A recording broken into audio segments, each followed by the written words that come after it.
भूतिया महल का रहस्य। 500 साल पहले की बात है। एक छोटे से गांव में एक भूतिया महल खड़ा था। यह महल किले जैसा था, जो बड़े बड़े पत्थरों से बना हुआ था और चारों ओर से घने जंगल से घिरा हुआ था। गांव वाले इस महल के बारे में अक्सर डरावनी कहानियां सुनाते थे।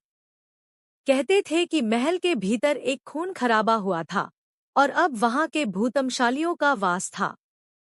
किसी समय में इस महल में एक शाही परिवार रहता था। लेकिन एक रात अचानक महल में एक भयंकर आग लग गई। आग की लपटों में महल का पूरा परिवार जलकर राख हो गया। तब से महल की छत के नीचे अजीबोगरीब घटनाएं घटने लगी। रात के समय लोग महल के आसपास से गुजरते हुए सुनते थे कि कोई दुखी चीखें, कांच के टूटने की आवाजें और कदमों की आवाजें आ रही थी। गांव के लोग कहते थे कि वह आग केवल एक दुर्घटना नहीं थी, बल्कि किसी भूतिया प्रकोप का परिणाम थी। कुछ लोग तो यह भी मानते थे कि महल के भूत किसी बदला लेने के लिए जीवित हैं, जो हर किसी को डराकर उनके दिलों में डर बिठा देना चाहते थे। एक दिन एक साहसी युवक नामक वीरू ने इस रहस्य को सुलझाने की ठानी। वह रात को महल के पास पहुंचा, जहां अंधेरा घना था। वीरू ने महल की खिड़की से अंदर झांका तो उसने देखा कि महल के अंदर हर जगह राख और खंडहर थे। लेकिन जैसे ही उसने कदम अंदर रखा, एक भयंकर सर्दी महसूस हुई।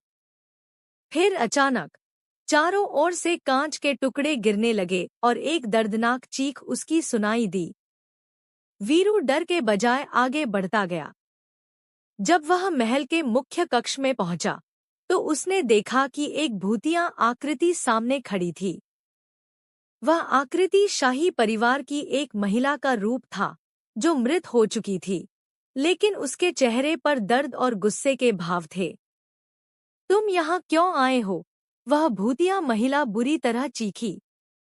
वीरू ने डरे हुए स्वर में कहा, मैं तुम्हारे रहस्य को सुलझाने आया हूँ, ताकि तुम शांति पा सको।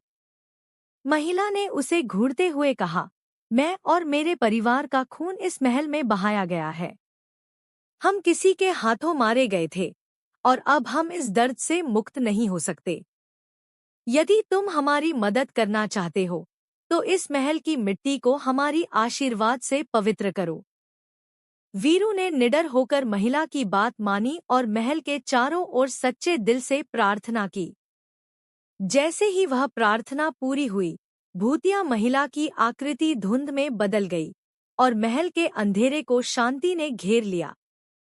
महल के भीतर का अंधेरा धीरे धीरे दूर हुआ और वहां की गहरी ठंडक भी खत्म हो गई। वीरू ने देखा कि शाही परिवार के भूत शांत हो गए थे और अब कोई आवाज या रहस्यमय घटना नहीं हो रही थी। उस दिन के बाद महल को फिर से नई जिंदगी मिली।